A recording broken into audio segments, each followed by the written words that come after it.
assume with the current players and incoming recruits that the stars next to your name just don't mean a whole lot? Yeah, absolutely. I mean, I tell all of our guys, listen, one of the things we do a great job of in the recruiting process here, we're very transparent in our recruiting process. We're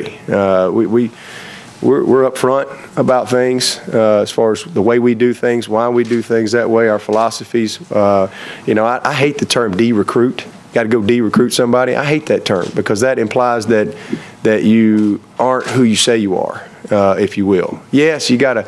I mean, it's not all about the steak dinner. You guys got to start over. They got to go to work. I mean, they got to do the things that allow them to have the opportunity. But I hope that we're the same people in the recruiting process that we are when these guys get here, and the same 4 years from now. That's just one of those words I don't like. It seemed like this year you never had to worry about anybody decommitting. Yeah. I've never remember that happening before. Well, last year we had our fair share of it, so that was a very frustrating year last year when you deal with some of that. But things work out the way they're supposed to, and this year we just. We did a really good job of identifying the guys. As I said earlier, you're talking about a bunch of high-character guys coming from really good support systems that just signed up to be Clemson Tigers. And that is exciting to me because we just lost good players. We just lost some good parents as well. But from top to bottom, I've been in all these kids' homes, their schools. I know who they are and their support systems, and we are blessed. Because we're getting great players, great people, and great families coming into our program, and I think that's a big part of it, no question. How has Deshaun been since he's been on campus? Awesome. He's been awesome. All those mid-year guys have been great. 2 years ago, right today, Deshaun Watson called and committed to me, and it's awesome to be able to have him on campus. Those guys are about their business. They really. I was talking to our academic guy earlier today, as a matter of fact, about those mid-years and how they're handling themselves, and they're doing a heck of a job. We got 3 wideouts. Obviously, we needed an influx of talent there as we lost a couple of good ones, so 3 of those guys are here. Chris Register, looks like a full-grown man walking around here. Kurt Fleming is a full-grown man. He's 22, and so he's in that group. And then Deshaun, it's a special little group to see them they do everything together. They hang out together. They're around each other.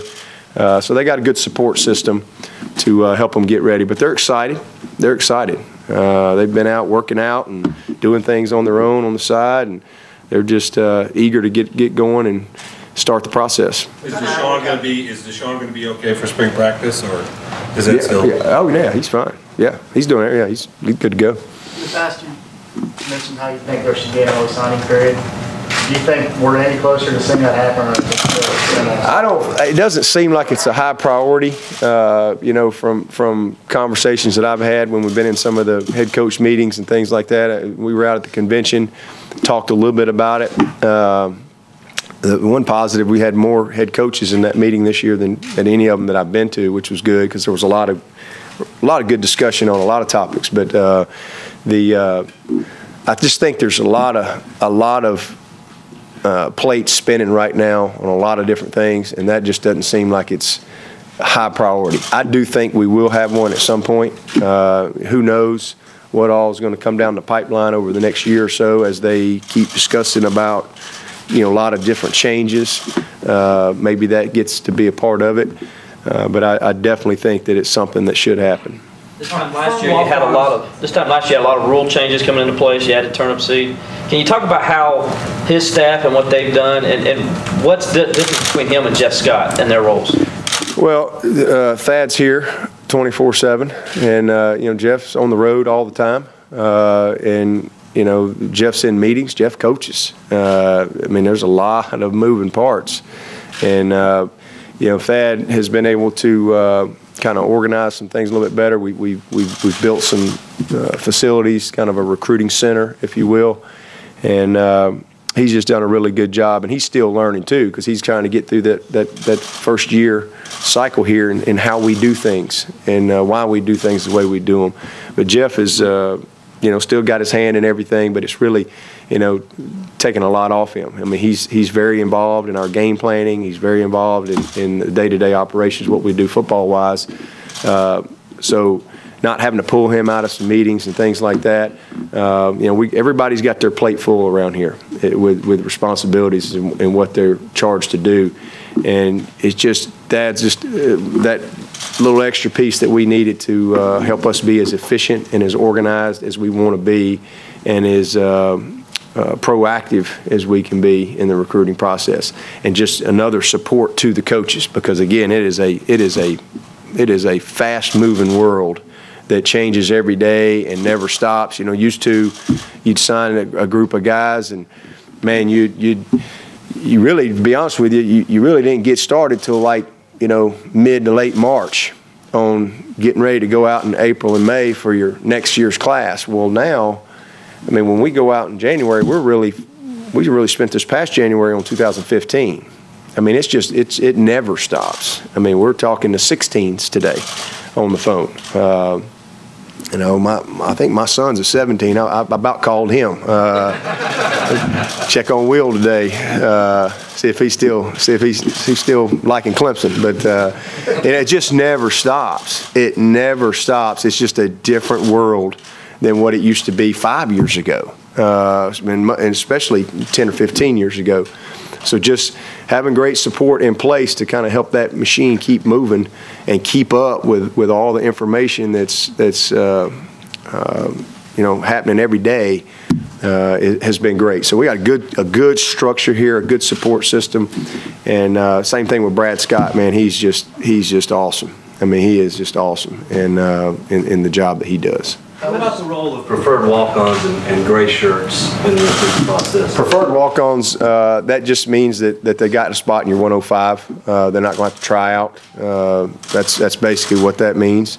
And they get, all of our walk-ons get treated the same. It doesn't matter if you're in the 105 or you're a guy that comes out when school starts. I mean, they're all the same. Everybody from top to bottom. It's not like anybody's in a different locker room or anything like that. Heck, I've been a walk-on, so this program probably treats walk-ons better than any program in the country. Preferred walk-ons and gray shirts, something you're using more in recruiting? Well, preferred walk-ons are walk-ons. The gray shirt's a whole different deal. Gray shirts are guys that you're signing. Gray shirts are guys that you have offered a scholarship to. You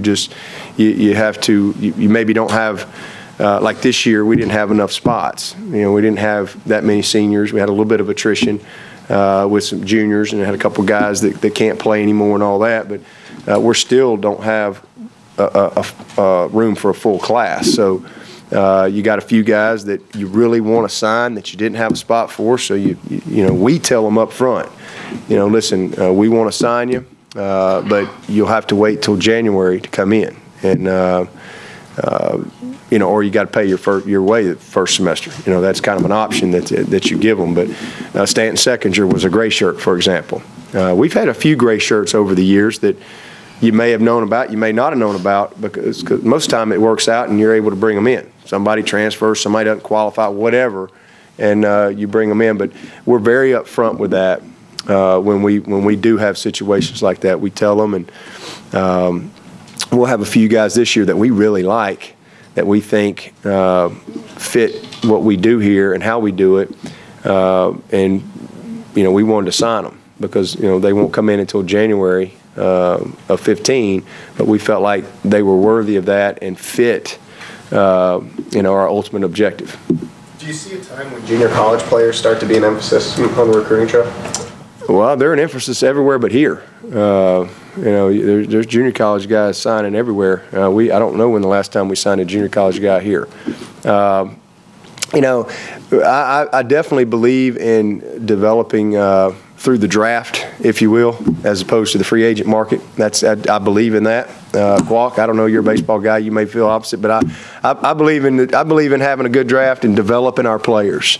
I'll always be that way. But from time to time, there is a specific need You know, maybe you had a couple juniors leave early or something, and boy, there's a great left tackle that you know out there. But for us, it's a challenge, just simply because of our structure here at Clemson.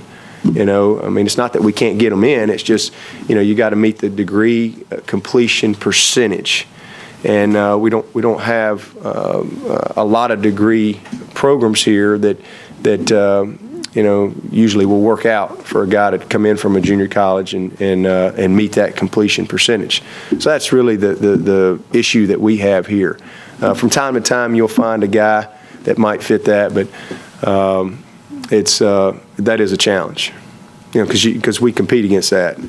You know, you look around, you can look at Auburn. I mean, you know, they've had situations. Alabama will usually sign a couple. Georgia, Florida State, South Carolina. It's, you know, it's something that may change in the future. I don't know, but shoot, we're blessed here because we can recruit at the highest level. I mean, as I said earlier, I think there's 7 other teams that have had 4 straight top 15 or ranked recruiting classes, and we've played 4 of those 7 teams, and we're 3-1 in those games. So we're recruiting at the highest level, competing at the highest level, and as long as we can continue to do that, we're going to be fine. We just got to develop our guys. Stanley Martavis moving on, and maybe you knew some of that going into this class. How important was it to get a good wide receiver class, and what do you think those guys can have in terms of impact here at Clemson? Huge. That was a critical need for us. Obviously, we signed 4 guys, and really excited about all 4 of those guys.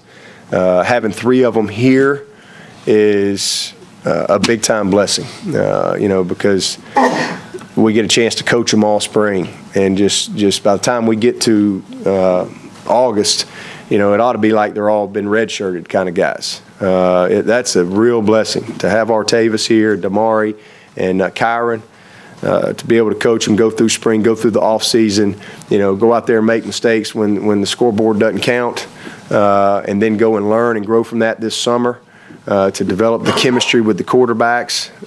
It's huge. It's huge. So again, by the time all the rest of the freshmen roll in here, those guys should really be feeling good about you know where they are. Travion Thompson was a big time pickup for us.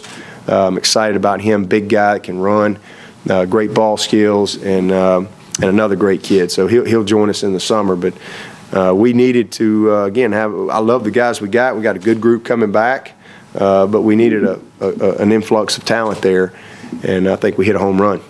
Can you talk about how it worked out to get Chris Register to wear 45, and do you think Deshaun might eventually wear 4 one day?